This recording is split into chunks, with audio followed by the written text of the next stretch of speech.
Hey everyone, welcome back to the channel. Welcome to Season 3, Week 2 of the DC Sports Digest.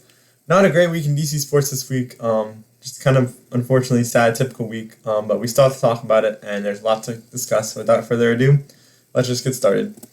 Start with the Nats. They made a new hire of a manager. They hired Blake Bouter as their new manager. He's, I think, one of the youngest managers in a very long time, only 33 years old. He was drafted in 2015, then he ended up coaching in the minor leagues for the Tampa Bay Rays. And it seems like a promising manager, obviously keeping the youth movement going. We also fired a couple coaches, as you can see here, just unfortunate, but guess it's good to move on and get a fresh start. I want to wish good luck to Max Scherzer because he's pitching in Game 7 of the World Series. This is his fourth World Series he's pitched in with the Tigers, Nationals, Rangers, and now the Blue Jays. So that is really impressive, and hopefully he can win his third World Series. That would be really impressive. That's all I have for the Nationals. On the Wizards, they lost all three games this week to the Hornets, 76ers, and Thunder. Definitely could have beaten the 76ers, maybe the Hornets as well, but they could not hold on. Allowing 88 points in the second half to the Hornets, and also blowing like a 20-point lead versus the 76ers. In the Thunder game, I don't think it was ever close. I never thought we were going to beat the Thunder, so that's okay. But Alex started a really good game versus the 76ers, 30-point double-double. Did really well against Joel Embiid, who isn't as good on defense anymore, but still, 30-point double-double is impressive against anyone. And then coming out this week, we have games versus the Magic, Knicks, Celtics, and then our first NBA Cup game versus the Cavs. That's all I have for the Wizards. On to the Caps, they also lost all three games this week to the Senators, Stars, and Islanders. They have a 6-5 record with 12 points. Not a really good week this week. No one's really looked that good, and just the youth that we have, other than Ryan Leonard, hasn't looked very good either. But congrats to Ovi for playing his 1,500th game versus the Senators. That is a really impressive milestone. And also, not many people have done it with one team either. We also re-signed Ivan Miroshnichenko to a 2-year deal. Really solid to get him back. Hopefully he'll get some more playing time in the coming season and coming years. And coming up this week, we have games versus the Sabres, Blues, and Penguins. Hopefully we can get back to some winning. That's all I have for the Caps. On to the Commanders, they had yet another loss to the Chiefs, 28-7, to get them to a 3-5 record. And another 3-game losing streak. They had a pretty strong first half, actually. They picked off Patrick Mahomes twice. They could not convert it into points, which was really unfortunate.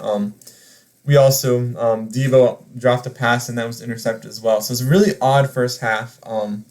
But we ended up being tied 7-7 at halftime, and Chiefs just dominated the second half, and we could not hold on. More injuries. Laremy Tunsil and Javon Kinlaw were injured. They both, I think, have a chance to play this week. Really, the main one is that Terry also, I think, re-injured his quads. He'll be out this week. And I actually watched a video a couple days ago that a re-injury can be almost worse than the original injury. So he could be out a little bit.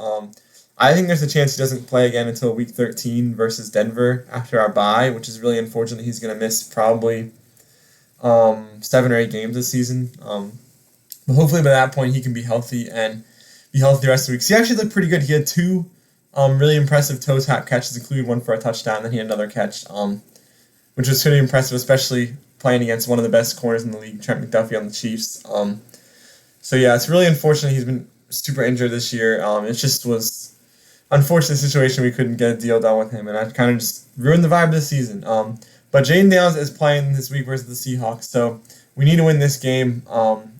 And it's just a tough schedule coming up, but we need to get back to winning if we want any chance of doing something this season, because it's looking pretty bleak. But we have Jaden Daniels coming back, so who knows what will happen. And we have a Sunday night football game versus the Seahawks.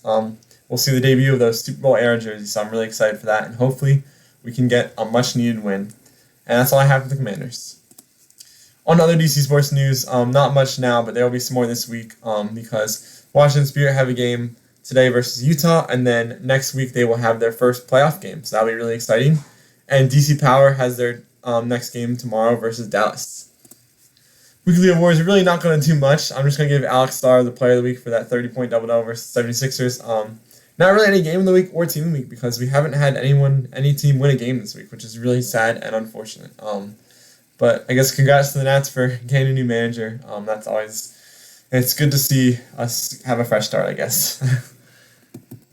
And that's really all I have this week, but I do want to announce the next game log has been confirmed. I'll be attending the Wizards game on December 21st versus the Spurs. I'll get to see Victor Wembanyama, so that'll be really exciting.